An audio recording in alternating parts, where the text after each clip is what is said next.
Merci de toutes ces explications qui permettent vraiment de bien comprendre le fonctionnement d'une introduction en bourse, ses différentes composantes. Mais si moi, en tant qu'actionnaire individuel, je souhaite participer à une introduction en bourse, à quoi je dois faire attention? Comment je m'informe? Quels sont les bons conseils et les bonnes pratiques en fait, qu'il faut que je connaisse?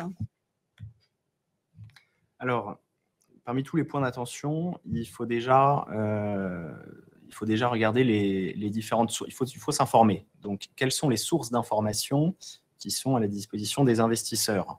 La plus importante et celle vers laquelle on vous oriente, on vous encourage à aller, c'est le prospectus qui est approuvé par l'AMF. Le prospectus, il est composé de 2 documents distincts. Il est composé du document d'enregistrement et de la note d'opération, cette note d'opération qui contient un résumé du prospectus qui est composé de 7 pages maximum et qu'on vous encourage vraiment à lire. S'il y a un document à lire, c'est le résumé du prospectus qui figure dans la note d'opération. Donc, le document d'enregistrement, lui, il va intégrer des informations sur la société et ses environnements, tandis que la note d'opération, elle va intégrer des informations sur l'opération et ses objectifs. On va revenir un peu plus en détail sur les informations que contiennent chacun de ces documents. Voilà. D'autres sources d'informations au prospectus qui sont complémentaires au prospectus, mais qui ne sont pas suffisantes à elles seules, c'est les informations promotionnelles qui vont être publiées par la société, justement, et qui vont viser le public large. Donc, ces informations seront publiées sur le site Internet de la société, sur des bannières Internet, parfois à la radio même. Et vous trouverez également des articles de presse sur les introductions en bourse. On vous conseille de vous méfier des informations qui circulent sur les forums et les réseaux sociaux et de privilégier toutes les sources approuvées par l'AMF, notamment le prospectus et le plus simple étant son résumé. Donc, pour comprendre ce que fait la société, qu'est-ce qu'il faut regarder? Vous pouvez regarder le document d'enregistrement.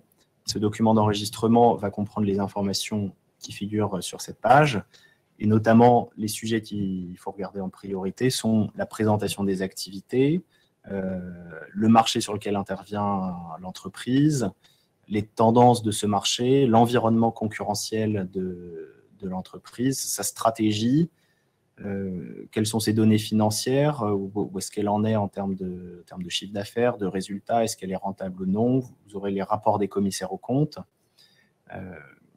Vous allez avoir également des informations très importantes, c'est les prévisions de résultats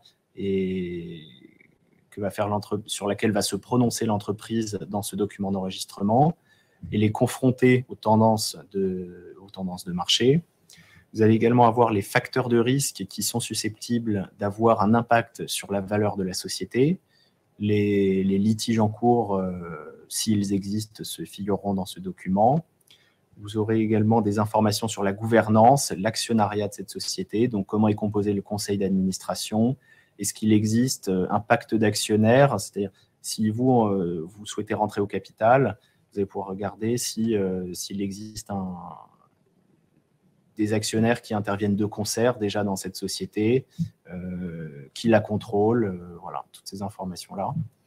Et enfin, des informations sur la politique de distribution des dividendes.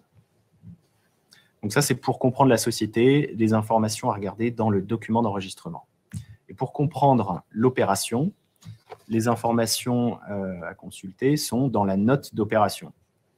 Alors, cette note d'opération, elle adresse spécifiquement la question de l'utilisation prévue des produits de l'émission.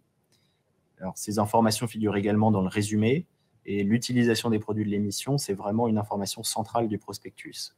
Elle doit permettre de comprendre ce que la levée de fonds doit permettre de financer en anticipant les différents scénarios de réussite de l'opération, c'est-à-dire d'anticiper les cas où la société va réussir à lever 100% de ce qu'elle avait prévu de lever, mais également le cas où elle n'y parvient pas et finalement ne lève que 75% des fonds prévus, qui est la limite au-delà duquel l'opération ne se déroule pas. L'utilisation des fonds levés elle sera en principe ventilée en quote-part de destination, c'est-à-dire X% des fonds levés sera affecté à tel ou tel objectif.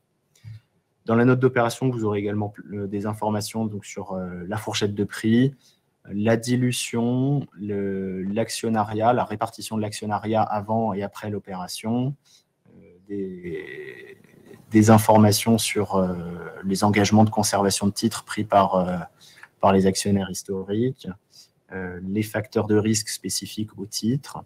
Et un point assez important, c'est la déclaration sur le fonds de roulement. Cette déclaration, je vous conseille vraiment d'être vigilant sur cet aspect-là. Il s'agit d'une déclaration de l'émetteur qui atteste que, de son point de vue, son fonds de roulement net est suffisant au regard de ses obligations actuelles sur un horizon donné. Par exemple, sur 12 mois, il a de quoi tenir. Ou, dans la négative, s'il considère qu'il n'a pas suffisamment de fonds pour tenir tous ses engagements financiers sur la prochaine année, l'émetteur va expliquer comment est-ce qu'il se propose d'apporter le complément nécessaire. Et parfois, ça peut être justement la levée de fonds qui y contribue. Alors, on a dit tout à l'heure que le visa de l'AMF, alors j'ai bien noté que le visa de l'AMF n'était pas une recommandation à investir. Alors ça, c'est important parce que, en fait, on a souvent tendance à se dire mais il y a un document AMF, et puis tout le monde nous rassure en disant il y a un document AMF, donc il n'y a pas de souci, allez-y. Alors en fait, pouvez-vous éclaircir ça? Est-ce que le visa AMF a quel objectif? Comment il est attribué? Comment l'AMF attribue son visa? Alors, l'AMF attribue son visa une fois qu'elle a vérifié que le document, c'est donc le prospectus, c'est le document d'enregistrement plus la note d'opération, que cet ensemble est complet, compréhensible et que les informations qu'il contient sont cohérentes. Qu'est-ce que ça veut dire complet? Ça veut dire que toutes les informations requises par la réglementation européenne dite prospectus figurent bien dans la documentation qui est produite par la société. Et compréhensible, ça veut dire qu'on a passé du temps avec la société à regarder si les choses étaient suffisamment claires, suffisamment bien écrites, est-ce qu'il n'y avait pas trop de... Est-ce que tout simplement ça ne se répétait pas trop, est-ce que c'était exprimé dans des termes clairs pour tout le public, et si les informations sont cohérentes, ça veut dire qu'on a regardé avec la société si les estimations de bénéfices que la société va donner sont cohérentes avec les tendances de marché que l'on constate. Voilà, donc c'est une fois que ces conditions sont remplies, l'AMF peut donner son approbation sur le prospectus. L'information contenue dans le prospectus doit donc permettre aux investisseurs de prendre une décision d'investissement éclairée, c'est-à-dire en appréciant les risques et les avantages liés à l'investissement. Mais l'AMF n'a pas d'avis sur le prix, ni sur la pertinence du calendrier de mise sur le marché, ni sur le risque propre à l'investissement. Alors, maintenant, on a bien vu la partie qu'est-ce qu'une IPO, comment ça fonctionne. Mais maintenant, Florence, si en tant qu'actionnaire individuel, je souhaite souscrire à une introduction en bourse, comment je fais en pratique? Oui, alors effectivement, c'est une bonne question, Véronique. Une fois que vous avez décidé de vous lancer, puisque vous avez bien étudié la société, vous vous dites que ça peut être intéressant. Donc, comment vous allez faire concrètement? Alors, un certain nombre d'entre vous le savent déjà, les actions des sociétés cotées, vous devez obligatoirement les détenir via un intermédiaire et à travers deux supports bancaires, soit le PEA, le plan d'épargne en action, soit un compte titre. Et il y a un choix qui vient en complément, un choix alternatif, c'est que vous pouvez aussi détenir vos actions en nominatif pur. Un point d'attention aussi, quand vous choisissez un intermédiaire, c'est tout d'abord de faire attention aux frais. Les frais sont très différents d'un intermédiaire à l'autre. Et d'ailleurs, chaque année, l'AMF regarde, dans le cadre de son observatoire de l'épargne, les frais de bourse. Et on voit que suivant les établissements, et notamment entre les banques à réseau et les banques en ligne, ça peut être très différent. Et puis également à la qualité de service. Parce qu'en même temps, il ne faut pas prendre en compte uniquement le critère frais. C'est que vous pouvez des fois avoir des frais très bas, mais avec une qualité de service qui peut être moindre. Donc, c'est intéressant de vous intéresser aussi à des éléments comme la politique d'exécution aussi des ordres qui peut avoir un impact sur les frais de bourse. Donc, concrètement, une fois que vous avez décidé de vous lancer, que vous avez soit un PEA, soit un compte titre, il faut vous rapprocher de votre intermédiaire financier pour souscrire à l'introduction en bourse. Vous pouvez aussi le faire en ligne quand vous êtes dans une banque en ligne. Et puis, comme vous l'avez vu, il y a une incertitude sur le prix de l'introduction en bourse. Donc, il faut évaluer le montant de votre investissement et à partir de la fourchette de prix et surtout plutôt de la borne haute de la fourchette pour vous dire, voilà, au maximum, à combien je peux être engagé. Et puis, bien sûr, une règle à avoir toujours en matière d'investissement, c'est de bien diversifier et de consacrer à une introduction en bourse qu'une petite partie de vos avoirs. On l'a vu, ça peut être des investissements qui sont risqués. Donc, il faut investir dans différentes sociétés, dans des sociétés aussi de différents secteurs pour être sûr d'avoir cette bonne diversification.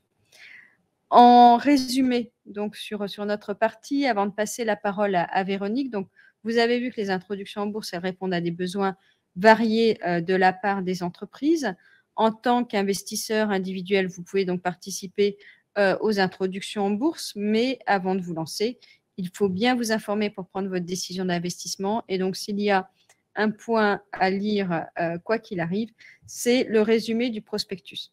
Et puis, de garder en tête que côté MF, en fait, la décision d'approbation du prospectus, ce n'est pas une recommandation à investir. Comme Quentin vous l'a dit, on vérifie si l'information est complète, cohérente et compréhensible, mais on ne vous dit pas il faut forcément investir.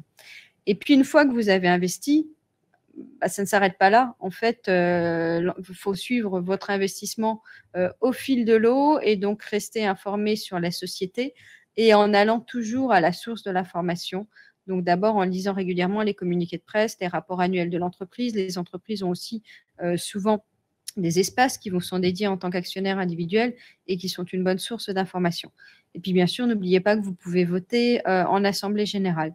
Et un dernier point important, on constate, nous, de plus en plus d'arnaques, d'escroqueries, y compris par rapport à des sociétés qui s'introduisent en bourse. On constate qu'il y a des escrocs qui peuvent usurper le nom de société pour profiter de la médiatisation d'une introduction en bourse. C'était le cas il y a maintenant près de 2 ans pour une grosse introduction en bourse. Donc, méfiez-vous. Si ce n'est pas votre établissement habituel qui vous contacte, si c'est un établissement que vous ne connaissez pas, c'est une publicité que vous voyez, une sollicitation qui n'est pas de la part de la société qui s'introduit en bourse ou de votre intermédiaire habituel, il se peut que ce soit une usurpation d'identité, donc faites un maximum de vérification.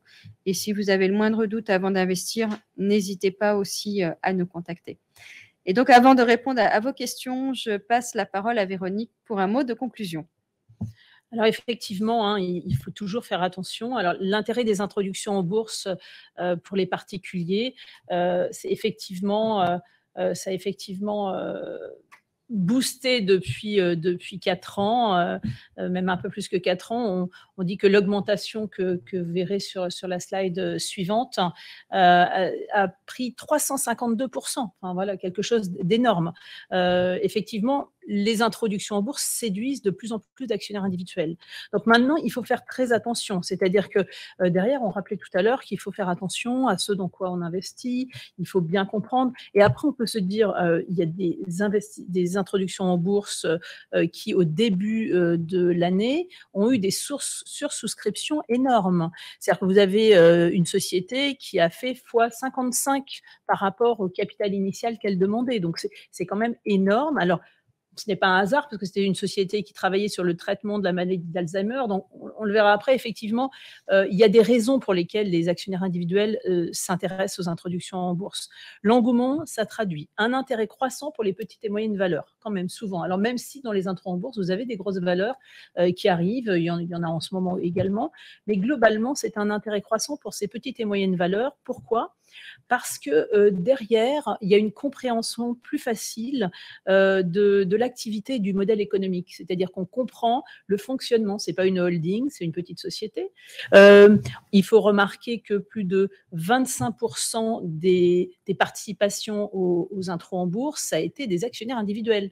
Donc, c'est quand même une part significative, même si, on l'a vu tout à l'heure, la majeure partie reste quand même des institutionnels. Mais donc, cette compréhension en fait, de l'activité déclenche un intérêt. Après, il y a la force de conviction des dirigeants, parce que vous avez souvent, dans une intro en bourse, des présidents fondateurs, des cofondateurs. Donc, cette force de conviction avec laquelle ils amènent leurs projets, il y a leur implication financière aussi qui rassure les actionnaires individuels. Quand vous avez quelqu'un qui est au capital très impliqué, eh bien, les actionnaires individuels vont se dire il va dans le même sens que moi puisque ses actifs sont investis. Donc, il ne peut avoir que les mêmes intérêts que moi. Donc, ça les rassure. Après, on est sur l'investissement qui a du sens. Je vous parlais tout à l'heure de cette société qui avait fait x55 pour son IPO, qui travaillait sur les traitements pour la maladie d'Alzheimer. Là, on est sur de l'investissement sociétal, l'investissement qui a du sens, qui a un sens pour la société, et là, qui a un sens aussi pour la création de valeur, la création d'emplois. Alors, attention, parce qu'on voit que ça a un sens très important. On a vu beaucoup d'engouement pour les medtech, les fintech, les cleantech, voilà, alors les techs dans tous les sens, attention à ne pas mettre tous vos œufs dans le même panier quand même. C'est-à-dire que si vous n'achetez que des intros et que des tech, des medtech, à un moment, votre panier d'actions, votre portefeuille, il n'est pas équilibré. Donc, alors, la raison aussi qui pousse les actionnaires individuels à vouloir investir sur les actions, sur les introductions en bourse, c'est le fait qu'en période de forte hausse, effectivement, souvent, les petites et moyennes valeurs surperforment les indices traditionnels. Voilà. Maintenant, je dis attention parce qu'effectivement, alors, je ne vous ai pas dit pourquoi aussi, je ne vous ai pas parlé du fait que pourquoi les entreprises vous aiment tant, actionnaires individuels? Eh bien, parce que vous êtes fidèles, c'est-à-dire que quand vous rentrez dans une entreprise, vous accompagnez l'entreprise sur du long terme, et ça, c'est très appréciable pour un management très impliqué. Donc, c'est pour ça, effectivement, que les entreprises aiment beaucoup les actionnaires individuels, même si avoir des actionnaires individuels, ça veut dire beaucoup communiquer, faire des efforts de communication réguliers et pas simplement à l'IPO. Alors, attention, pour les bons réflexes à avoir, on en a parlé tout à l'heure, Florence a insisté aussi dessus. Donc, je ne reparlerai pas de bien lire le prospectus. On a dit, si vous ne pouvez lire qu'un document, lisez le résumé qui fait 7 pages. Ce n'est pas très long, 7 pages. Et surtout, si vous ne comprenez pas ce qui est écrit dedans, c'est que vous ne comprenez pas l'activité de la société. Quand on ne comprend pas, on s'abstient. Voilà, ça, c'est l'élément important. Attention aussi au risque d'illiquidité après, c'est-à-dire que vous aurez toujours une fourchette sur une fois qu'on est post-IPO, après l'IPO, mais peut-être qu'effectivement, vous voudrez vendre quelque chose à 20 qui sera, où vous aurez une offre d'achat à 4 en face. Donc ça, il faut faire un petit peu attention à ceci. Après, on regrette un petit peu sur les petites valeurs qui sont rentrées, un manque d'analyse financière, parce qu'avec la MIF 2, effectivement, il y a eu une baisse du nombre d'analystes qui suivaient ces valeurs. Donc, du coup, vous avez moins d'informations sur ces éléments-là.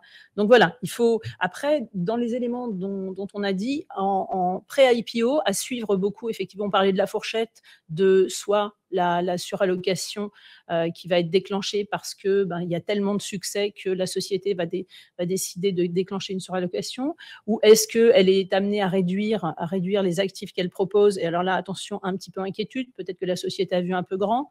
Voilà, donc tous ces éléments-là, c'est des éléments importants à prendre en compte. Alors après, moi, j'aime bien finir par quelque chose de positif avant les questions, parce que vous allez avoir pas mal de questions. Moi, je vais vous raconter une histoire, ça s'appelle Facebook. Alors, ça n'a rien à voir avec la panne d'hier. C'est Facebook, en 2012, quand ça a été coté sur le Nasdaq. Voilà. L'action, bon, ils avaient été un peu gourmands. Voilà, ils ont été cotés. L'action, elle a été proposée à $38. C'était une offre abondante, un pricing élevé. Et puis, ça a été un flop. C'est-à-dire que l'action, elle a perdu 30% de sa valeur en 2 semaines. Et elle a mis 14 mois à retrouver le cours de son émission. Sauf que elle a été en IPO, elle était à 38 et aujourd'hui, elle est à 328,20. Donc, il faut savoir que, alors je ne dis pas qu'il faut garder aussi longtemps forcément une intro, mais je dis qu'il faut savoir aussi être patient face au marché face à des moments erratiques. Et si vous êtes rentré pour la bonne raison sur le dossier, que vous avez bien connaissance de la société, il n'y a aucune raison que vous soyez trompé. Voilà. Et puis, je vais laisser la parole à Florence pour traiter les questions-réponses, parce que je pense que nous avons un grand nombre de questions.